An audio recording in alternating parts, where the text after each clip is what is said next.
ხო. გასაშნელი არც როზი მაქვს და აჰა. კარგით. აბა ეხლა დავიწყოთ. კი ბატონო. საღამო მშვიდობის მეგობრებო, საღამო მშვიდობის ძვირფასო მშობლებო, კოლეგებო და ყველას მივესალმებით, ცოტა გაგვიგრძელდა ჩვენი შეხვედრა.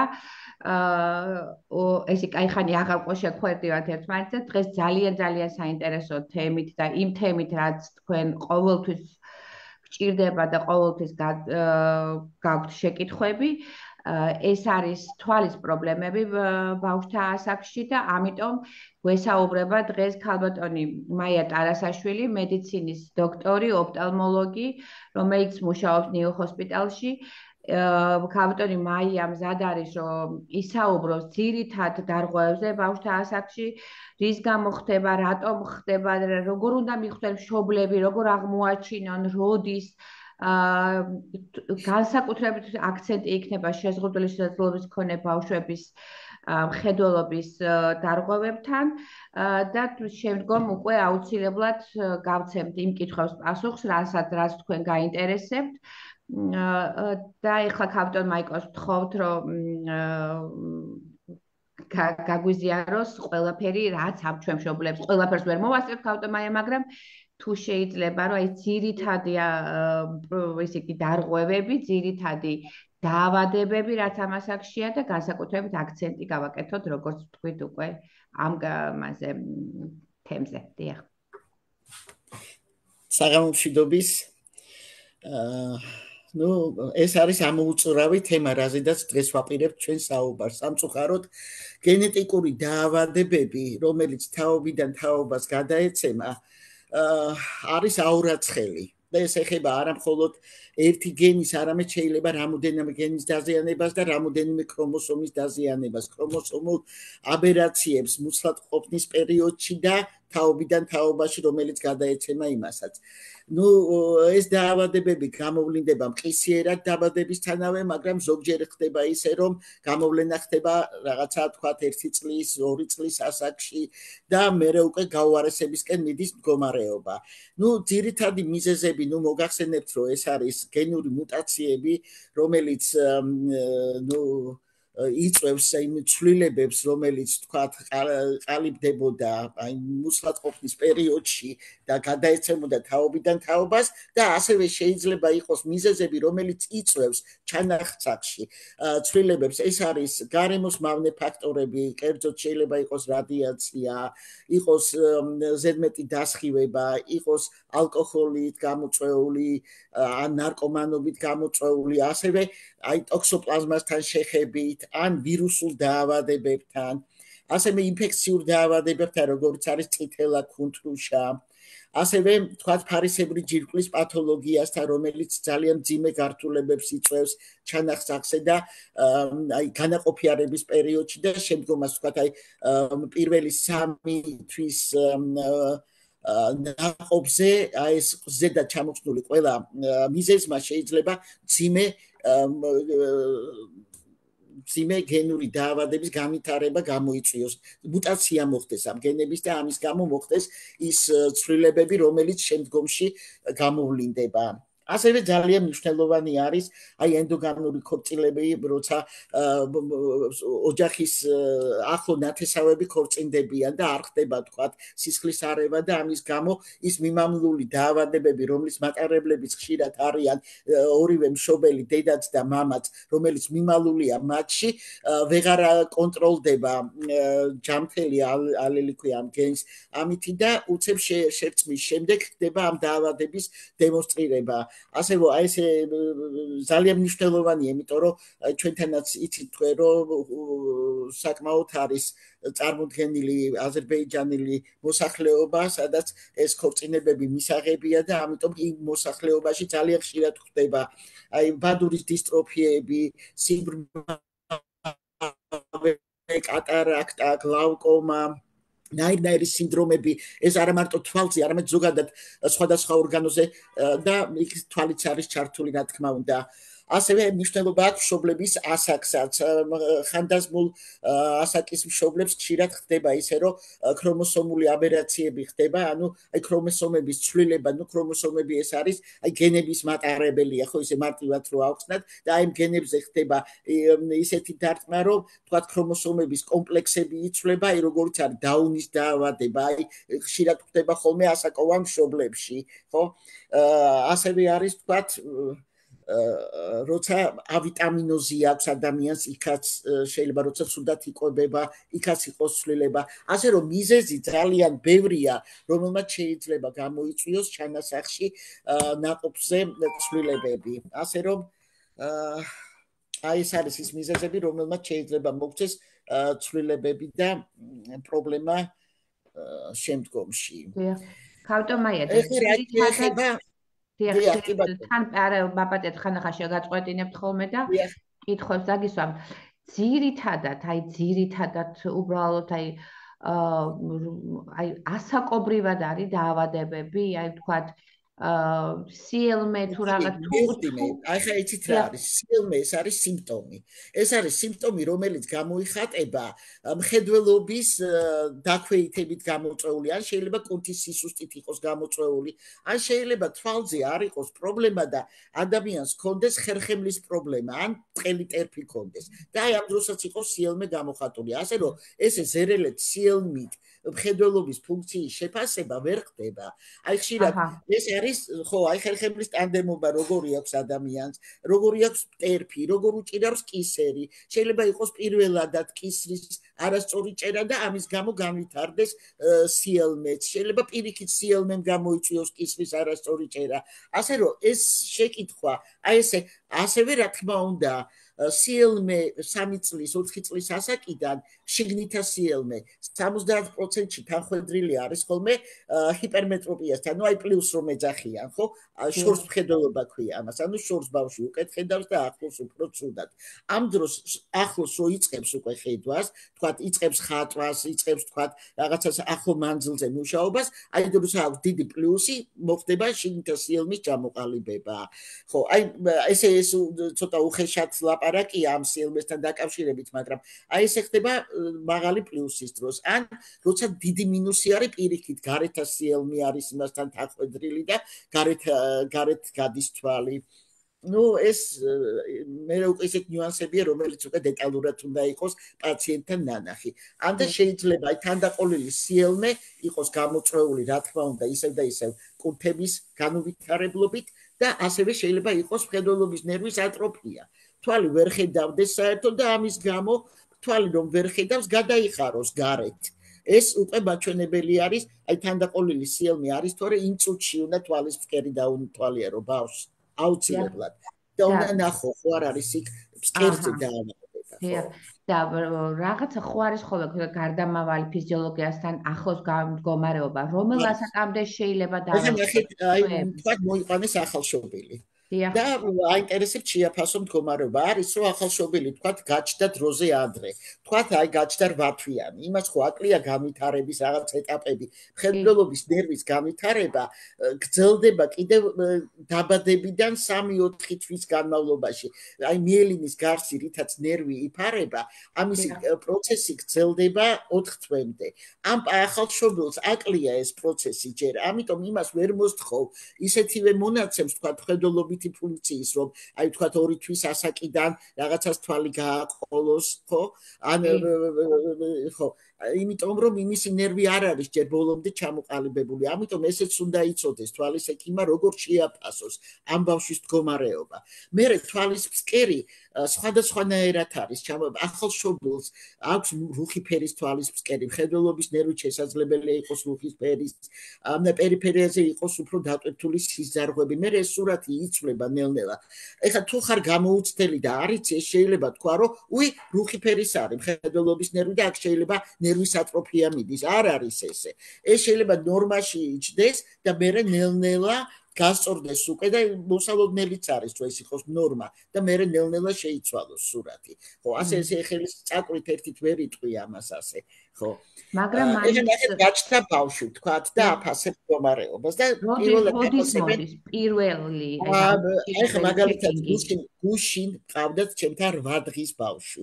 ნუ ეს ცოტა შეცდომა იყო ექიმის გამოგზავნის, იმიტომ რომ შეამჩნიეს ეგონათ რომ კატარაქტა ქონდა თვალზე, თეთრი ფერის შემღვრევას ხედავთო და ნუ მოარბენინეს ბავშვის ასწრაფოდ. არ იყო ესე საბედნიეროდ ჩავხედე და ისეთი შესანიშნავი რეფლექსები მოსდიოდა არაჩვეულებრივი და ბავშვი ჯანმრთელი იყო, მაგრამ შესაძლებელი არის ხოლმე რომ აი ამ ასაკიდანაც მოვიდეს, იმიტომ რომ ყოფილა შემთხვევა რომ საერთოდ უთვალოდ დაბადებულა ბავშვი, ყავდა ესეთი ბავშვი. ან არისო ხუთუთუები არის შეხურცებული, აი ბლეფარონი ქვია ამას და ჩასახსნელია ისა და თვალის კაკალი არა ჩანს. ან და არის რომ მუსლადყოფნის პერიოდში აი დედას გადატანილი ქონდა ვირუსული ინფექცია და ამ ინფექციის ფონზე მოხდა თვალის გარსების დაზიანება, ანთებითი პროცესი, აი უვეიტი წავიდა წინა და უკანა ოვეიტი და ეს უკვე თვალნათელი არის ბავშვს შემღვრევაც აქვს რქოვანა აი წინა გარსი რომელიც გამჭვირვალე უნდა იყოს ეს შემღვრეულია უკანა დარცები შეხორცებული და ეს იმ წუთში ისეთი თვალნათელია რომ რა თქმა უნდა პედიატრით შეამჩნევს და მშობელიც და მოარბენინებენ ან არის დიდი თვალი გლავკომა აქვს ბავშვს თქვათ და უშველებელი თვალი აქვს დაწითლებული აქვს ცრემდენა აქვს და აი ესეთი თვალითაც იმ წუთში ანუ ბავშვებში არის გლავკომა ხო რა თქმა უნდა ეს არის თანდაყოლილი ბუფტალმი რომელიც დაბადებიდანვე შეიძლება იყოს ეს აი პირველივე დღიდან დაინახავ რომ ბავშვს ეს აქვს თუმცა შეიძლება რომ აი 4-5 თვის ასაკში გამოვლინდეს და ესეც რა თქმა უნდა თანდაყოლილი გლავკომა არის შეპარვით ნელ-ნელა განვითარდეს და ესეც უნდა აუცილებლად პედიატრმა კარგად უნდა დაათვალიეროს ეხა პირველი შეხება მიკროპედიატრს აქვს ხო და უნდა დაათვალიეროს და ნახოს რომ ხოლმე არ არის დიდი რქოვანა ან ცრემდენა აქვს ბავშვს თვალზე და ზოგჯერ გონიათ რომ ეს ცრემდენა არის საცრემლე გზების ბრალი ზოგჯერ არის მართლა საცრემლე გზები და ზოგჯერ შეიძლება იყოს სამწუხაროდ გლავკომის ბრალი არის ასევე უმწიფარ ნაყოფში ერთიც და მეორეც შეიძლება იყოს ერთდროულად. ამიტომ ეს ექიმა მე ხა ერთხელ გავაკეთე ამაზე მოხსენება, იმიტომ რომ ეს ძალიან მნიშვნელოვანი საკითხი არის, რომ გამიჯნო ერთი დაავადება მეორისგან და არ გამოგეპაროს უფრო მძიმე მიმალული აი საცრემლე გზების უკან. აჰა, ესე იგი ყველა ვარიანტში აუცილებლად როდესაც გონია ჩვენ მიკროპედიატრებს და პედიატრებს როსაც არხის პრობლემა აუცილებლად იმიტომ რომ ყოფილა შემთხვევები ის კი არა მეც მომსვლია შეცდომა და აი ამ შეცდომის გამო ვისწავლე მერე და მივხვდი რომ ეს შეიძლება იყოს გლავკომაც რომელიც თქვა მოვიდა ერთი თვის ცრემდენა დავაფიქსირე ხო გაუკეთე საცრემლებზე გავასუფთავა მიდის ისევ. ეხა არ არის შემღვრევა, თქვა პირველი 2 დღე რქოვანა არ ირღვევა. ეხა ეს უფრო ექიმებისთვის არის და არა მშობლებისთვის. თუმცა იმათვისაც რატომაც არა. და მოხდება ისე გამოვლენა, რომ რაღაცა აი გავიდა ერთი თვე და ბავშვს პერიოდულად ებიდება, ენისლება რქოვანა, ხო? ოდნავ მერე ისევ გადაივლის, თქვა და გაკრიალდება. აი ეს პირველი ნიშანია, რომ აქ იწყება გლავკომა. ამიტომ ეს აუცილებლად უნდა იყოს მიმართული ექიმთან აუცილებლად და რაც თავარია არავითარ შემთხვევაში ახალშობილ ბავშვს კორტიკოსტეროიდიანი წვეთი არ უნდა ჩაეწეთოს სწორედ იმიტომ რომ პირველი მტერი და დასაწყისი ამ გლავკომის შეიძლება უბიძგოს კიდევ და უარესობისკენ ჩაება. აჰა, გავიგე. მადლობა რომ ეს ძალიან საინტერესო ინფორმაცია იყო ჩემთვის და ალბათ ჩვენი კოლეგებიც გვისმენენ. ქავდომა რა მინდა გთხოვოთ და გითხრათ. როდის არის ის პირველი მონიტორინგი, რაც აი ფიზიოლოგიურ ახალშობილს უნდა გაუკეთდეს, თუ წლამდე არის შეიძლება არც. არ ვიცი ხა სამშობიაროში ნახულობენ, აფასებენ იქა, ალბათ ნახავენ რომ ჩახედავენ ოფტალმოსკოპით რეფლექს დაინახავენ არის თუ არა წითელი რეფლექსი ვთქვათ. ამ მე ეხლა თუ გამჭვირვალეა, კრიალა არ ქოვანა, ყველაფერი რიგზი აქვს რომ დახედავ, მეც იმ წუთში ვერაფერს აკეთებენ, ვერც არც მოეთხოვებათ არაფერი მეტი ვთქვათ, ხო? მაგრამ მერე უკვე თქვა თუ მშობელი ატყობს აი 2-3 თვის ასაკიდან რომ ბავშვი თვალს არ აყოლებს არაფერს თქვათ ხო არ რეაგირებს ხო აი მაშინ უკვე საჭირო არის რომ კი არა ჩვენ ვთქვით რომ ფიზიოლოგიური ახალშობის დახვა არა მოგიცხადეთ ეხლა ჩვენ საქართველოს პირობებში ცოტა რთულია ალბათ ესე ყოველდღე ბავშვი ექიმთან მიარბენინო ასე მაშინ ყურიც უნდა შეამოწმო მხედველობაც და ყველა ორგანო მაშინ. აი ნახეთ ახლა არის ესეთი დაავადება აი ფაკომატოზები ქვია, ხო? ყავისფერი ლაქების გაჩენით სხეულზე. აი თქვა ამაზეც ვისაუბროთ, თქვა. არ არის თქვა ბავშვი მისული ექიმთან, თქვა პედიატრთან იყო, მაგრამ ვერ შეამჩნიეს, მაგრამ დედამ დაუთვალიერა სხეული და შეამჩნია, რომ ბავშვს ზურგზე, ან ხელზე, ან იღლიის ქვეშ უჩნდება პატარა ყავისფერი ლაქები.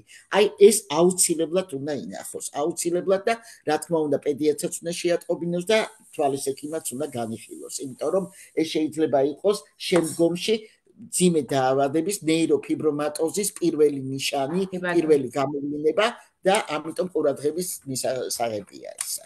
დიახ, თუმცა შეიძლება შეიძლება ერთი პატარა ყავისფერი ლაქა იყოს და მთელი სიცოცხლე იმით იცხოვროს და არაფერი არ იყოს, მაგრამ მაინც ჯობია რომ ალბათ მეთვალყურეობის ქვეშ იყოს. ასევე ვთქვათ, აი არის ჰემანგიომები, ძალიან მნიშვნელოვანი, ხო, სად არის ჰემანგიომა, სიზარღვოვანი წარმონაქმნი. აი არის ესეთი დაავადება, სტერჟვებერის დაავადება ქვია, როდესაც სახის რაღაც ნახევარზე არის წითელი ლაქა. ანუ სიზარღვოვანი წარმონაქმნი. ეს არის სამწვერა ნერვის ტოტების გასწვრივ, იცის, ტრიგემინალური ჰემანგიომა ქვია ამას და ხშირ შემთხვევაში ეს იწვევს ხოლმე ფერადი გარსის ფერის შეცვლასაც და შემდგომში გლავკომის განვითარებას. ამიტომ ესეთი ბავშვიც აუცილებლად უნდა იყოს თვალის ექიმთან გაგზავნილი.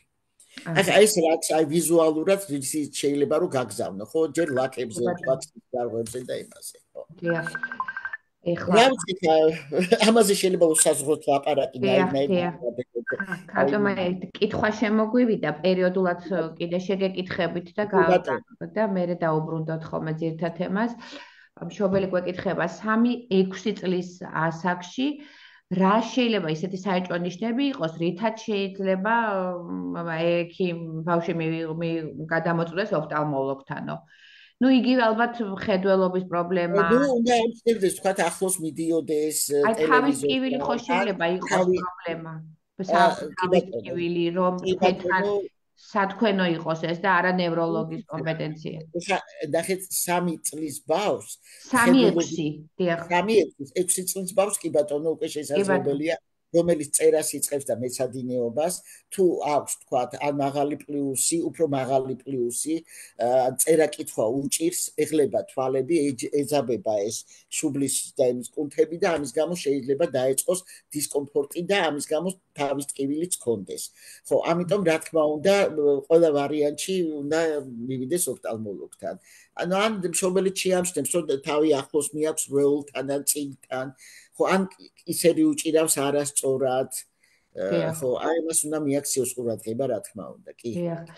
და ხوار გვეტყვით რამეს ეს ასტიგმატიზმის არსი რო აი მშობლებს აინტერესებს რა არის? ასტიგმატიზმი ეს რა არის? ეხლა რა ხდება, გენეტიკურია თუ რა არის? ასტიგმატიზმი როგორც ყველა დაავადება შესაძლებელია იყოს გენეტიკური და არის კიდევაც უფრო ხშირ შემთხვევაში. ეხლა რას ნიშნავს ასტიგმატიზმი? აი თვალში შედის გამოსახულება, ხო? აი ჩვენ რასაც უყურებთ, თქვათ ეხლა, აი ამ წუთში უყურებ მე ლეპტოპის თქვენ გიყურებთ პირდაპირ. ეს გამოსახულება ჩემ თვალის ფსკერზე და თვალის ძირითად ანალიზატორში უნდა მივიდეს ნორმალური ზომის, აი თვალის ფსკერზე უნდა დაეცეს, თვალის ფსკერზე. ეხლა გააჩნია რა ასაკის არის ბავშვი და ასაკობრივი ცვლილებებიც აქვს თვალს, ხო, ზომები იზრდება. ისე როგორც გვესდება, თქვათ, ტერფი, როგორც სიმაღლეში ვიზდებით, თვალის კაკალიც, აი მიმართულებით ტვინისკენ, ხო, აი ცხვირიდან ტვინის მიმართულებით, ხო? წარმოვიდგინე, უკან იზრდება, მაგრამ ჩვენ ამას ვერ ვხედავთ. შესული გამოსახულებას პირველი რასაც აძლევს ზომას ეს არის რქოვანი, აი გამჭვირვალე გარსი, რომელიც ფერად გარს ადრევს ზემოდან. აი ამ რქოვანის სფერულობის დარღვევა, აი ყველგან უნდა იყოს ერთნაირი გარდატეხის უნარის. აი მის გარდატეხის უნარის დარღვევა იძლევა სხვადასხვა აი ჰორიზონტალურიდან ან ვერტიკალურიდან ან ირიბი მიმართულებიდან იძლევა სხვადასხვა ზომის გამოსახულებას, რომლის ფოკუსირებაც ერთ წერტილში ვერ ხდება ბადურაზე.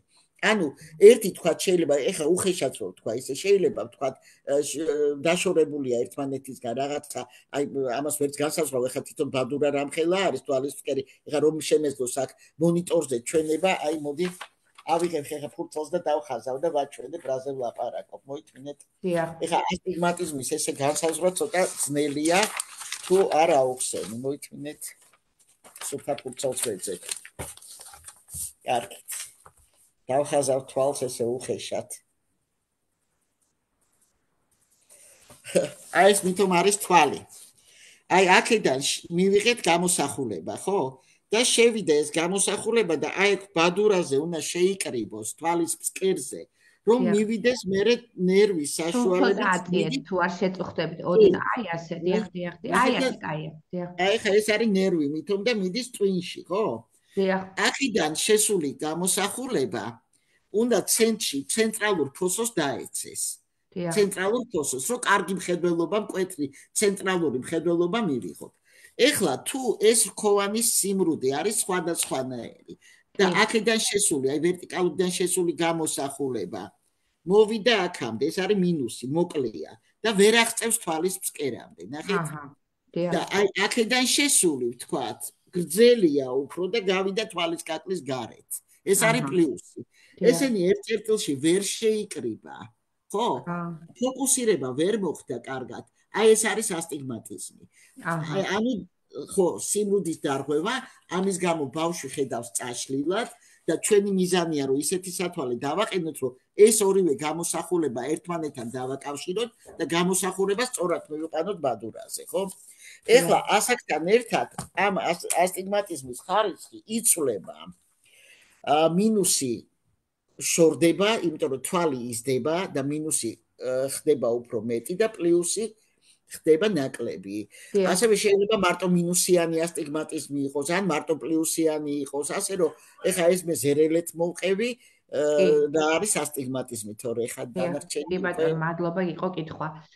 თავდამაი ხوار გვეტყვით ეხლა რა ხდება შეზღუდული შესაძლებლობის მქონე ბავშვების შემთხვევაში რაღაცა პროცენტულად უფრო ხშირად რა ხდება თუ ამას ასე ვერ ვიტყვით რამე განსაკუთრებულად კი ბატონო გეტყვით ეხლა აი თქვათ არის ცენტრალური ნერვული სისტემის დამბლა ასეთ ბავშვებს აუცილებლად CLM აქვთ აუცილებლად იმიტომ რომ იქ როგორც არის პარეზი ვთქვათ კიდურების პარეზი ასევე არის თვალის მამოძრავებელი ნერვის პარეზი ეს როგორც 2x2-4-ია ისია ეხლა რომელი ნერვია დაზიანებული მაგას როგორ გაგიპასუხებთ მაგრამ აუცილებლად რომელიმე ნერვი არის ხოლმე ჩათრეული განსაკუთრებით ეს მოხდება იმ მხარეს თუ ეს არის სამხარეს პარეზი თუ ტეტრაპარეზია და ოთხივე მხარეს არის მაშინ კიდე სხვა სურათი აუცილებლად ექნება ასტიგმატიზმი. აი ეს ჩემი გამოცდილებით, იშვიათ შემთხვევაში რომ არ იყოს, ხო? და ძალიან ბევრ შემთხვევაში არის მხედველობის ნერვის ატროფიაც.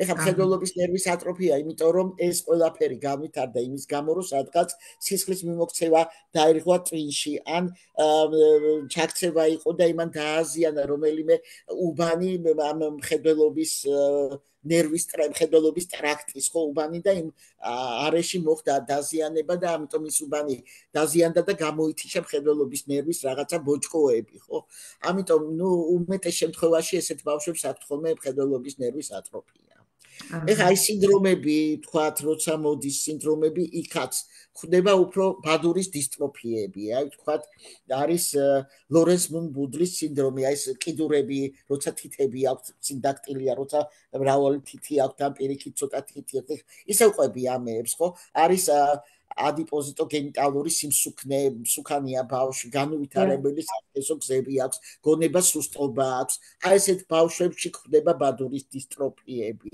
ეს გენეტიკური დაავადებაა და უფრო არის აი ოჯახური ქორწინებები რო არის თქვათ ნათესაური ხდება ხოლმე ესეთი რაღაცეები რა თქმა უნდა სიყრუის შემთხვევაში არის სიყრუეც არის ნახეთ როგორ არის იქ რამოდენიმე სინდრომია სიყრუეზე ერთი არის თქვათ სიყრუე მხედველობის ბადურის პიგმენტური დისტროფია ეს კლასიკური სურათი არის და აი ტუჩების დეფორმაციით მიდის კიდევ ასე და კბილების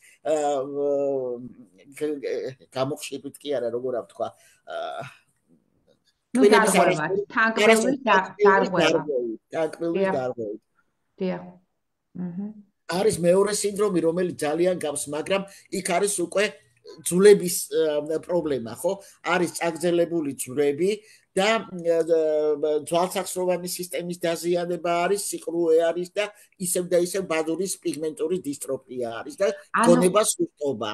ანუ ეს ნიშნავს, რომ თუ გვაქვს თქვათ სიყრუე, ყველა შემთხვევაში აუცილებლად ოფთალმოლოგის კონსულტაცია გვინდა და თუ რაღაცა თვალის პრობლემას თუ ხედავთ, რა თქმა უნდა პედიატრები და პირდაპირ მოვდივართ ვახსენებთ. ნახეთ როგორ არის ესეც ეტაპობრივად არის დაავადებების განვითარება. ზოგი არის რომ აი პატარა ბავშვებს აქვთ და არის რომ აი გოგონა მყავდა ეხლა 17-18 წლის, ეხლა ზუსტად აღარ მახსოვს, მე გვარიც კი შენახული მქონდა. სომეხი გოგონა იყო, რომელსაც ჯერ დაეწყო სიყრუე, ნელ-ნელა სულ დაკარგა სმენა და დაიწყო მხედველობის ნერვზეც პრობლემები და სამწუხაროდ, რომ ჩავხედე, აქაც პიგმენტური დისტროფია იყო წამოსული და ვერაფერს ვერ დაეხმარები ასეთ შემთხვევაში, იმიტომ რომ ეს სინდრომია მიკრონების დონებზე. ნუ უბედურებაა, რა თქმა უნდა, ადამიანი კარგავს მხედველობასაც და სმენაც აღარ არის, ხო? ასე რომ აი ეს იყო ну აი შოკი იყო ნამდვილად მე ამდენი წელია ვმუშაობ და პირველად ნახე რომ აი ამ ასაკში გოგონა კარგავდა სმენა დაკარგა ჯერ და მერე წავიდა ესეც ამიტომ აი თუ კი ბავშვს აქვს სმენის პრობლემა აუცილებლად იმ წუთში მიიყვანონ თვალზე გაასინჯო აუცილებლად კიდე რა დროს უნდა მივიყვანოთ აი თქვა ცერებრულზე უნდა მოვიყვანოთ სიყრუეზე უნდა მოვიყვანოთ რა უხარშობლებს კიდე ნუ თვალის პრობლემებზე მოვიყვანთ მაგრამ აი კიდე რა არის ის რასაც პედიატრი ვერ ხედავს და აუცილებლად უნდა მოვიყვანოთ თქვენთან ოფთალმოლოგს ანუ ეხა სამწუხაროდ ну ეხა აღარ მაქვს ლაპარაკი ახლო მხედველობაზე და შორს მხედველობაზე ეს აქვს თითქმის ყოველ მესამე ბავშვს აქვს პრობლემა რასაც უყურებთ ეს გამოწვეული არის AMM-ებით გაჯეტებით ძალიან ლომის წილი მიუძღვით ალბათ ხო აკომოდაციის სპაზმებით და ну მერე სპაზმი უკვე გადადის უკვე მინუსში და მერე ნელ-ნელა მიდის უარესობისკენ სამწუხაროდ იწვევს კისერბრუდობას აი რუსხედან ესე და თავი აქვს ჩარგული ხო ეს ხერხემალი ხო არასწორად ვითარდება მერე ისერიც არასწორად უჭირავს ხო დაწეული აქვს თავი და ჩავარნილები არიან ტელეფონში ეს ბავშვები ხო რა თქმა უნდა იქა ხერხემლის პრობლემაც წავა აუცილებლად და მხედველობისაც დიახ ხო ნუ განაწილება არასწორად აქვს ხო და ესე იგი უნდა ეხლა რაც შეეხებათ ეხლა ძალიან საინტერესო არის აი ეს ბავშვები რომელსაც თქვათ აქვთ აუტისტური სპექტრი და განვითარების გლობალური შეფერხებები, დიახ. კი ბატონო, აი მაგ ბავშვებთან ალბათ ეს არის ისევ რეფრაქციული მანკები ძირითადად. არ არის აქ, ძირითადად რეფრაქციული მანკებია უფრო ნაკლებად არის სხვა პრობლემები. აჰა. და გამოსავალი რა არის ქავტომაია? არის ნუ გამოსავალი ხა კორექციის მიცემა არის, აი სპეციალური სავარჯიშო არის, ეს არის იდეალური არის. აი როგორც ყველაფერს უხდება, აი თქვა პარეს უხდება ხელზე ვარჯიში. აი ესე არის თვალზე ეს სავარჯიშო, ეს არის ნუ რუსეთის შემოტანილია, რუსეთიდან არის, მაგრამ არის იდეალური ეს. იმიტომ რომ პლუსზე, მინუსზე, ასტიგმატიზმზე, სიელმეზე არის შესანიშნავი ვარჯიშები. ეს ძალიან აუმჯობესებს. თუ ვერ აკეთებს ბავშვი, თუ ვერ აკეთებს, სახში უნდა გააკეთოს თვალის ახვევები. უნდა ასწავლოს დედას როგორ აუხვიოს, როგორ ავარჯიშოს, უყიდოს გასაფერადებელი წიგნები, თუ სიელმი აქვს და პლუსი აქვს, თქვათ და ცალი თვალით უნდა სწორი ფიქსაცია გააკეთოს. ნუ აი ეს უკვე ინდივიდუალური არის, ეხლა ზოგს გარეთ აქვს თვალი და ზოგს შიგნით შემოაქვს, ამიტომ ის უნდა ასწავლო როგორ. ეხლა აი ძალიან ბევრი შემთხვევები მოვიდა კოვიდის შემდეგ ემისი სიელმის. აი უცებდა ბავშვები კოვიდის ფონზე. დიახ. შიგნითა სიელმით მოსულან, გარეთა სიელმით. ეს არის კუნთის სისუსტე გამოიწვია ამ ვირუსით დაზიანებამ. რა უნდა ქნა? დიახ. აი მშობელს თუ შეუულია სახლში სანამ აი სახლის პირობებში უნდა დაუწყოს თვალის ახვევით უნდა დაიწყოს აუცილებლად რომ თვალმა გააკეთოს სწორი ფიქსაცია. აუცილებლად. ეს ცალი თვალი გადაიხვევა და მეორე დაზიანებული თვალი არა ჯამფელი ეხა ეგ ნახეთ როგორ არის ზოგ შემთხვევაში დაზიანებულ თვალსაც ახვევ თუ ძალიან თუ მხედველობაც ის არის რა ქვია დაინტერესებული, ხო? დაინტერესებული შეიძლება დაასვენო ეს თვალი ცოტა ხანს, ხო? რომ იმან აი თუ არის პარაცენტრალური ფიქსაცია, ანუ არასწორი ფიქსაცია თუ არის, მაშინ ის რომ გამოთიშო ის თვალი და მერე დაიწყოს მხედველობა, მაგრამ ამას თუ არ ჩახედე, ექიმის გარეშე ვერ ურჩევ მშობელს. ამიტომ ჯობია რომ ყველა ვარიანტი მივიდეს, მაგრამ ნუ შეუძლია რომ სანამ ექიმთან მივა, თქვათ, შორსარი რაიონშია, ვერ ახერხებს მატერიალურად, ფიზიკურად, დაიწყოს თვალის სახვევა, ჯანმრთელი თვალი გადაუხვიოს და ეს დაზიანებული კუნთი რომ დააყენოს სწორად მის ეს დავალება რომ ან მოზაიკა ჩააწყოს, ან ფაზლი გააკეთოს, ან აი ესეთი რაღაცეები რომ აკარგია რომ აკარგია რომ გვიურჩიეთ მშობლებს ეს სანამ მართლა ზოგს მართლა არ შეუძლია რაღაც გარკვეული მე უნდა მიიღოს ამ დროს ბეჯგუფის ვიტამინები, იმიტომ რომ ნერვს რაკვებას ყველაზე კარგად ბეჯგუფის ვიტამინია, ხო? ამიტომ აი იქნება რომ ბეჯგუფის ვიტამინიც მიახმაროს.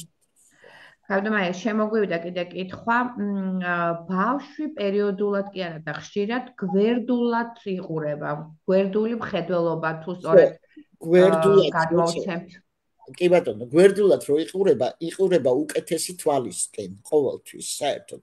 აი თავი თუ ესე აქვს დაწერილი, ესე იგი ეს თვალი უკეთესია, რომ უკეთესი თვალით დააფიქსიროს, ხო?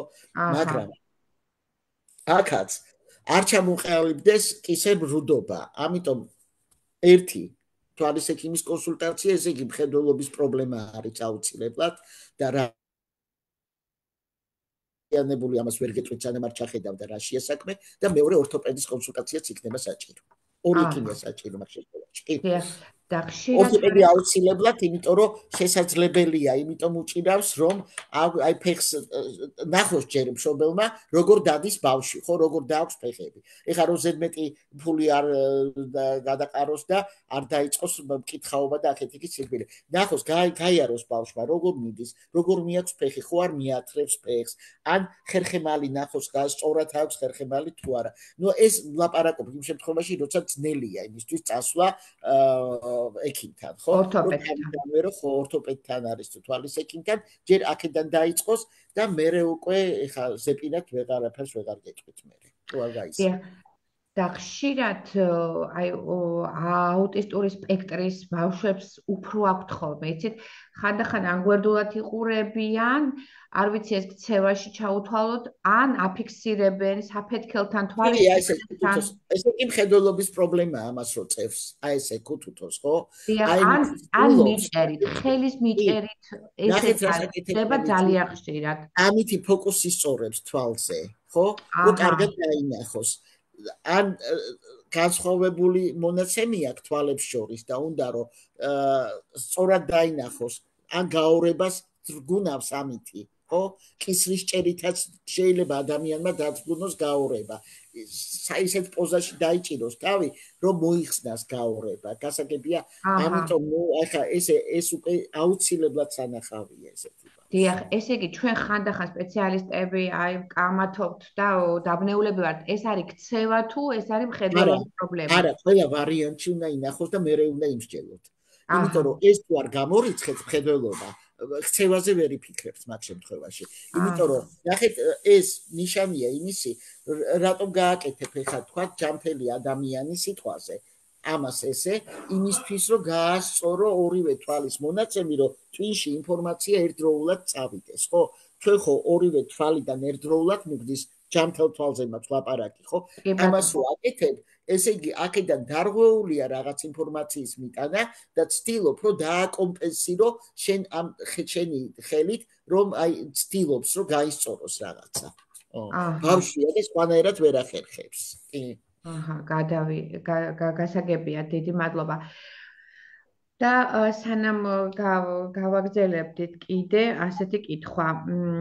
აი, როდესაც არის ჰიპერაქტიულობის სინდრომი, ისე რომ ბავშვს ვერ ვაჩერებთ, ან რაღაცა თქვათ მოტორიკის დარღვევა, ასეთ შემთხვევაში ძალიან უჭირთ თქვათ გადაწყვეტილების მიღება, რომ მშობელი მოვიდეს თქვენთან, იმიტომ რომ იცის რომ ვერაფერს ვერ გააჩერებს ბავშვს, რას გვირჩევთ? ნახეთ ახლა მართალი გითხრათ, ნუ რა თქმა უნდა ძნელია.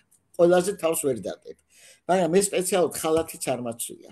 ისევ სინჯავ ბავშვებს რომ ხალათი მაქვს გახდილი და ვცდილობ რომ ჭრელი ტანსაცმელი მეცვალს ფერადი რომ მივიქციო მაგათი ყურადღება და ეგრევე ვიწყებ თამაშით თქვათ რომ შემოდის უკვე ვეთამაშები რაღაცით სათამაშოს ვაჩვენებ ან რაღაცას ვეხუმრები ან რაღაცას ნუ ვცდილობ ყოველ შემთხვევაში რომ მათი მოვიპოვო მათი განწყობა კარგი ნუ მაგრამ არის რომ ვერანაირ განწყობას ვერ შევქმნი ეს იწყება კარებიდან უკვე ცუდი განწყობა აქვს უკვე იცის ეგ არავითარ შემთხვევაში არ უთხრა რომ ექიმთან მიდის ბავშვი თქვა პირველი არ უთხრა რომ ექიმთან მიდის ნუ უთხრა რომ აი უნდა გაჩვენონ იქ სათამაშოები ან თქვა რაღაცა უნდა მიგიყვანო რომ რაღაცა ნახოთ შენ ლამაზი თვალი გაქვს თუ არა ანუ ახლა ამასაც არ ეთქვი ბავშვს ალბათ უნდა უთხრა რომ რაღაც საჩუქრები და მოგცემებითაც მოხიბლავ რა ვიცი ესეთ შემთხვევაში მე ნუ დავსვამ ხოლმე ვთქვათ მაგის წინ სხვა ბავშვს და იმას სინჯავ რომ დაინახოს რომ არ ტკივა იმ ბავშვს ვთქვათ ხო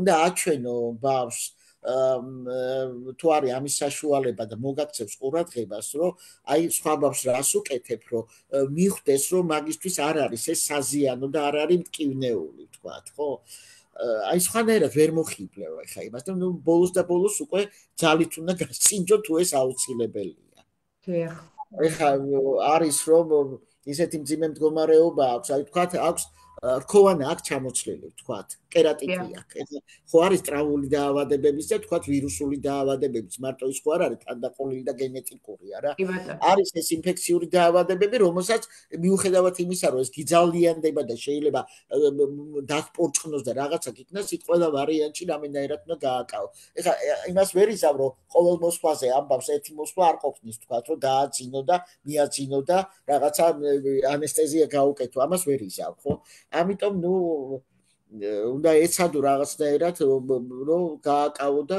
გაახელინო თვალი და შეღებო რქოვანა და დაათვალიერო ნუ ახლა აგერ ერთმანეთს ეს მარტო გასინჯვა კი არ არის რთული დედას ყველანაირი ურთიერთობა აქვს იმ ბავშვთან რთული რა თქმა უნდა აგერ ერთ-ერთი მშობელი გვჭირს ალბათ კარგი იქნებაო დედმამიშვილის წაყვანა კონსულტაციაზე ხო კარგი იდეა არის ალბათ ხო რა მოხდა მე კი აი ესეც შევი ხოლმე ერთად ორი ბავშვი თუ არის ორი ბავშვი ვიწყებ დიდით აი ხა დღეს ორი ძმა მყავდა იმას მოუყევი რაღაცას ის დაინტერესდა და გაგიჟებული იყო რომ მეორეს დამჯდარი იყო იქა რომ იქნება იმასაც რაღაცა მიიღო იქ საჩუქრად ან რაღაც დიახ ასე რომ ეს რა თქმა უნდა იდეა არის დამჯდივად კი ბატონო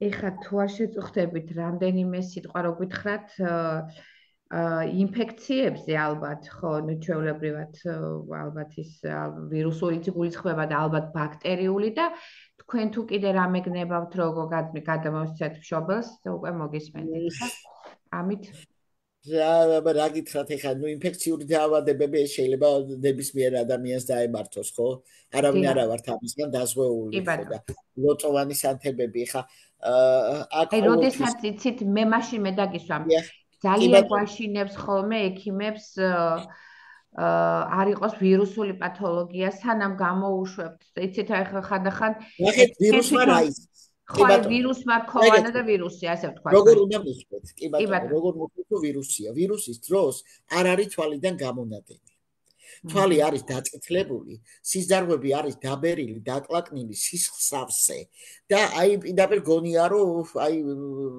გავარვარებულია თვალი რა და აი არ არის გამონადენი თვალიდან და გახელაც არ არის შეზღუდული თავისუფლად აკელს თვალს და ტკივილის სინდრომი ნაკლებად არის ამ დროს იმიტომ რომ ის კერატიტი რო არის ვირუსული იქაც კი ღია არის თქვა ტოტია იხატება რქოვანაზე და ზნობელობა დაქვეითებულია ეს უფრო გავს ხოლმე ვირუსი ხა რა თქმა უნდა ისევ ზერელე საუბარი არის ყველაფერი ინდივიდუალურია და შეიძლება ვირუსი ბაქტერიითაც გართულდეს მერე მაგრამ ეს უფრო გავს ვირუსი ეხლა რა უნდა ქნა ვირუსისთვის სამწყურნალო წვეთები ნაკლებად გვაქვს ინტერფერონიანი წვეთები ნაკლებად შემოდის სამწუხაროდ არის უფრო მალამოები ამ დროსაც ყველა ვარიანტში ანტიბიოტიკს ნიშნავს ფართო სპექტრის ანტიბიოტიკს არასტეროიდულ ანთების საწინა წვეთებს კორტიკოსტეროიდს ვერ იდები საერთოდ ბავშვებში თუმცა კი ეხლა არის კორტიკოსტეროიდები სუსტად მომქმედი კორტიკოსტეროიდები ესეც უკვე ექიმის როგორ მიიჩნევს საჭიროდ, თორე ჯობია არასტეროიდი დაინიშნოს, რომ ანთებითი პროცესი გაიყვანო და ანტივირუსული მალამო, აი ვირალგელის მალარმო, ან ზოვირაქსის მალამო არის ეს მალამოები სახმარად. წვეთების სამწუხაროდ არა გვაქვს, მიუხედავად იმისა, რომ სააფთიაქო ქსელში ამდენი პრეპარატები არის, აი ანტივირუსული წვეთების სამწუხაროდ ძალიან შეზღუდულად არის, ხო? და მოუწოდეთ ყველა აფთიაქის ფლობელს რომ ესე შემოიტანოს და არა სხვა რამე. და იცით რა მაინტერესებს, ისევ ჩემი შეკითხვა არის და ალბათ და ბოდიში კიდევ კონიუნქტივიტით რომ მოვა ბავშვი და თუ მძიმეა გუგა უნდა გაფართოვდეს აუცილებლად. ეს კონიუნქტივიტით, ხო? თვალის ექიმ აუცილებლად რომ სხვა გარსებზე არ გადავიდეს. ერთჯერადად მაინც მძიმე გულის ხვალს შეზღუდული შესაძლებლობა აქვს. არ აქვს მნიშვნელობა როგორი შესაძლებლობის ბავშვია. კონიუნქტივიტის სიმძიმეს გულისხმობთ, ხო? მძიმე კონიუნქტივიტი თუ არის, თუ ხა იოლ ფორმებში მიდის, რა თქმა უნდა, არაფერი ის საფუძვლის ჩაწვეთებაზე შეიძლება აილაგნოს და ხა თუ მძიმე კონიუნქტივიტია, რომელიც შეიძლება მთელი კვირა გაგრძელდეს, იქ ჯობია გუგა გააფართოვო, რომ ანთებითი პროცესი მოიშორო თავიდან და ინფექციაც. კი ბატონო. და იცით რა მაინტერესებს, მე გითხავთ თუ შეიძლება ეს არის ხომ ხანდახან თუ არ იქნა დროულად დამკურნალები ვირუსული კონიუნქტივიტები, რომ სავალალოდ დამთავრდეს? ქრონიკულში გადავიდეს, დააზიანოს ქოვანა თუ არის არასწორად დამკურნალები მით უმეტეს, ყოფილა შემთხვევები, აი ხა გოგონა მყავს ახალციხიდან, რომელსაც ეთყობა ქონდა წითურა თუ წითელა, ეს თვითონაც ვეღარ მითხეს პრობლემა, არც ქართული იციან და არც სხვა ენა, სომხურად მეტყველებენ მარტო და არც სომხურად იციან წითელა როგორ არის, სამწუხაროდ და აი ბავშვს იქ უმკურნალეს კორტიკოსტეროიდებით, იყო რქოვანაზე დეფექტი ეთყობა და ის დეფექტზე უმკურნალეს გააღრმავდა ეს დეფექტი დექსამეტაზონის წვეთებით და შეუქცევადი პროცესი წავიდა. ეხლა ლაპარაკი იყო ამ თვალის გადარჩენაზე, საბედნიეროდ შევძელით ის, რომ რქოვანა დაიხურა, დეფექტი აღარ არის, თვალის კაკალის შერჩა, მაგრამ იქ მხედველობაზე ლაპარაკი არ არის. ხო, ასე რომ, როცა ესეთი მდგომარეობაა და თვალზე არის პატარა ბავშვია თუ დიდია და არის ცოტა გართულებული მდგომარეობა, ჯობია სპეციალისტთან წავიდეს და არავითარ შემთხვევაში, აი ტობრიმეც და ტობრადექს რო ნიშნავენ, ხო? ამით ვერ მოუვლი მაგამ ბავშვს და ამიტომ ჯობია რომ წავიდეს სპეციალისტთან. აი ეს. კარგი, ეს მოუწეველი. დიახ, ესეთი კითხვა არის. სპეციალისტები გვეკითხებიან პედაგოგებს, რას ურჩევთო მხედველობის სირთულეების მქონე მოსწავლეებთან. ანუ კონსულტაციას ალბათ, ხო? თუ რას ხო? ნუ აბა სხვანაირად რა შეიძლება ურჩიო. ახლა მოვიდა თქვა ბავშვის სკოლაში პედაგოგი კითხულობს, წინა მერხზე უნდა დასვას, აუცილებლად. წინა მერხზე. აუცილებლად წინა მერხზე უნდა იყოს და ცოტა მეტი დრო უნდა მისცეს დავალების შესასრულებლად. სკოლაში თუ საკონტროლოა დავალება. აი როგორც ვთქვა, ნახეთ, ახლა ძალიან მოიღეს გამოცდებზე. მისაღებ გამოცდებზე ცოტა დროს უმატებენ ბავშვებს, ვისაც აქვს სათვალე უკეთია და ისა და უჭირს მხედველობა, იმათ ცოტა მეტ დროს აძლევენ. ეს მეტი დრო ჭირდებათ იმისთვის, რომ პერიოდულად, აი როცა წერს ბავშვი, ხო, რაღაცა შეისვენოს, იქნება სათვალეც მოიხსნას, თვალი დახუჭოს, დაასვენოს და მერე გააგრძელოს წერა. ამიტომ იქნება იმას თქვა 10 წუთით მეტი დრო მიეცეს იმისთვის, რომ დავალება შეასრულოს. აი რა კაი რჩევა. კარგი რჩევა და ნამდვილად ჩვენ სპეციალისტებისთვის გამოსადეგი ისა, დიდი მადლობა. კარგით, ხო არაფერს დაამატებდით თქვენ თუ რამე გნებავთ, კითხვები ამ ეტაპზე არ არის. მეგავს რომ ყველა ბავშვი იყოს ჯანმრთელი. დიდი მადლობა, დიდი მადლობა. ეს ძალიან გაიქნებოდა. არ იყოს ეს ამდენი პათოლოგია და ამდენი გონება ჩამორჩენილი ბავშვი და გამწარებული მშობელი. ეს იქნებოდა ყველაზე დიდი ბედნიერება ალბათ პირდაპირ აი რომ მოდიან ჰიდროცეფალები რომ მოდიან. აი ჰიდროცეფალებზე ვიტყვი კიდე გიორგის. კი ბატონო, გითხარი. მიკროცეფალიაც ჰიდროცეფალიაზე ნახეთ მოდიან ბავშვები სამწუხაროდ. აი მოსულა რამდენიმე ბავშვი, რომელსაც მხედველობის სრული ატროფია აქვს ნერვის. და ამას ეუბნებიან მშობლებს, რომ აქ არის კომპენსირებული ჰიდროცეფალია და ამ ბავშვს არაფერი არ ჭირდება და ამ დროს ბავშვი უკვე ვერ ხედავს ვერაფერს და ბავშვი არის თქვა 6 თვის და 7 თვის. აი აქ ნუ არის ამ უმძიმესი მდგომარეობა, ვისი ბრალია. არის. მისი ბრალია და ალბათ იმ ნევროპათოლოგის და იმ ნეიროქირურგის, რომელმაც დროზე არ გაგზავნა თვალის ექიმთან, რომ შეემოწმებინა თვალის ფსკერი, რომ ენახათ, ხო არ არის ზედაწოლა მხედველობის ნერვზე, ხო არ არის შეშუპებული დრილები, რომელიც მერე გადადის ნერვის ატროფიაში, ხო? აი ესეც, ამიტომ აი მშობლებს, ვისაც ყავს ჰიდროცეფალით ბავშვი, აუცილებლად ურჩევ, რომ იმ წუთში წავიდნენ თვალის ექიმთან, ეტყვის თუ არა ნევროპათოლოგი. აუცილებლად. ეს არის აუცილებელი. ძირითადი დიაგნოზი, გარდა იმისა, რომ თავის ზომები იცვლება თვალის ფსკერით. აი, პირდაპირ შემიძლია თქვა, შეშუპებული დრილით ან დრილის საზღვრების წაშლით შეიძლება შეაფასო, რა მდგომარეობაა სილვიის წყალსადენში გადის თუ არა სითხე. აი, ამას მიხვდები, ხო? აი მე რა კაი არ გითხარით, მადლობა.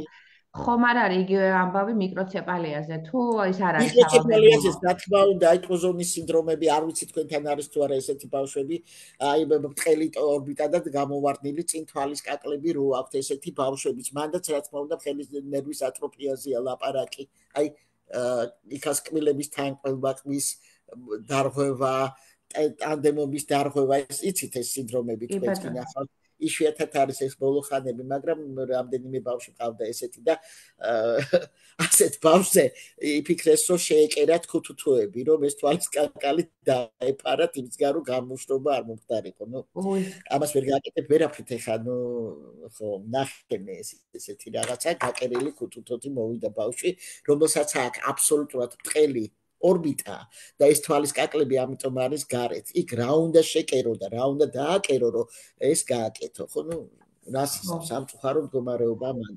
აი ესეთი ბავშვები მიკროცეფალიებით ხდებიან, რა თქმა უნდა, მიკროცეფალებს აქვთ ესეთი რაღაცები. ანუ ორივე პათოლოგიას თავის ქალასთან არსებულ შეჭიდულ პათოლოგიას შეჭიდულ პათოლოგიას ჭირდება ოფტალმოლოგი. ხო. აი კალციუმის ცვლის დარღვევით გამოწვეული არიან ბავშვები, რომელსაც ხო, აი კიდე რა საინტერესოა ძალიან, აი გალაქტოზემიური კატარაქტები, აი პედიატრებისთვის ეს, ხო? აი ბავშვი გაჩნდა და კარგად არის 3 თვემდე, 4 თვემდე და მერე უცებ ეწყება გულყრა, კრუნჩხვა ეწყება და რაშია საქმე. აუცილებლად ჩარდის ანალიზი უნდა ინახოს და ნახონ როგორ არის ამ ბავში შარჩი ხო არ არის გამოყოფა ხო არ ხდება ამ იმისი. ნივთიერებათა ცვლის დარღვევა ხო? კი, დარღვევათ, იმიტომ რომ ვითარდება ამ დროს რძისებური კატარაქტა, მალოჩნაე კატარაქტა, ხო, რომელიც დაკავშირებული არის კვებასთან. თუ დროულად შეცვლი კვებას და გასწორებ ამას, ბავშვი გადარჩება და ყველაფერი იქზე ექნება, ხო? ასევე არის სკრინინგის მეთოდების შედეგად აღმოჩენილი ნივთიერებათა ცვლის პათოლოგიები თქვენთან ხვდებიან. აუცილებლად, დიახ, ნივთიერებათა ცვლის დარღვევით მიმდინარე პათოლოგიებიც, რა თქმა უნდა. აი ერთ-ერთი არის ეს ნახშირწყლების ცვლის დარღვევით გამოწვეული გალაქტოზემიური კატარაქტა. ასევე არის კალციუმის ცვლით გამოწვეული დაავადებები, ხო? ეხლა ეს არის სხვა მასალა არის. ეხლა მე შემიძლია ამაზე ვილაპარაკო მთელი დღე აბსოლუტურად, ხო? კალციუმის ცვლით გამოწვეული იწვევს ძვლების მსხვერპლობას. ასევე იწვევს ქოვანაზე ყვითელი ლაქების გაჩენას, რომელიც გამოიწვევს ქოვანის დისტროფიულ ცვლილებებს. ასე რომ ამასაც მნიშვნელობა აქვს. ასევე შეიძლება აი ის აშნერის სინდრომი, რომელზეც სიყვარულზე ვლაპარაკობდი, ამასთანაც იყოს კავშირში. ამიტომ ახალშობილ ბავშვებსაც ნუ თქვათ, თუ ოდნავ რაღაცა გადახრავს შეამჩნევთ, ალბათ როგორც შესაძლებელი იქნება, უნდა გაკეთდეს ეს ანალიზები, აი უნდა იყოს აღებული კალციუმზე, უნდა იყოს, თქვათ, შარდის ანალიზი უნდა იყოს ნანახი აუცილებლად, როგორ ხდება გამოყოფა. ხო არ არის რამე მავნე ნივთიერებების გამოყოფა ხო არ ხდება, მაგალითად არის პორფიუმ, აი იმისი რა ქვია, ფერადი ნივთიერებების ესეთ დაავადებებიც არის, როდესაც მუქი შავი ლაქები ჩდება თვალზე. დამავწყდა რა ქვია ხალებივით ხო ყავისფერი პორფინონურია თუ რაღაცა ქვია აი ეს პორფინურია კი ბატონო კი აი მანდაც თუ ნახავენ რომ არის რამე შავი წარმონაქმნი თვალზე აუცილებლად ჩარდის ანალიზი უნდა გაკეთდეს და ინახოს აი ეს შეღებილი ნივთიერებები ქვია მაგას რომელიც ჩარდით გამოიყოფა რომელიც შეიძლება გონებას სუსტობის განვითარების მთავარი მიზეზი გახდეს. ანუ პირველადი აქ თვალი არ არის და ძირითადად არ არის, უბრალოდ შეიძლება ყურზე იყოს. აი შეიძლება ყურზეც იყოს ასეთივე სიშავე. ეხლა მეზარება ბოდიში ფეხი მткиვა და ვერ ვდგები, თორე მე ავდგებოდი ეხლა და მე მაქვს ეს ცალკე ეს დაავადებების გაკეთებული. აი თუ მოიციეთ თქვენთანაც ნახავთ, იცის ყურის მიგერებზე და იცის თვალში შავი მუქი ფერის მე იმას კი არ ვამბობ, აი ლაქები რო არის, ნაზი ყავისფერი. ვისაც აქვს შავი ფერის შეფერილობის ფერადი გარსი, შავი არავის არ აქვს, მუქი ყავისფერი, ხო? იმას ზოგჯერ აქვს ხოლმე სკლერალურად ლაქები თვალზე. მელანოზი ქვია ამას. მელანომა კი არა, მელანომა ღმერთმა დაიფაროს, აფთვისებიანი მელანოზი. ეს არის კეთილთვისებიანი არის, უბრალოდ სკლერა არის თხელი და გამოჭვივის ეს ლაქები, ხო?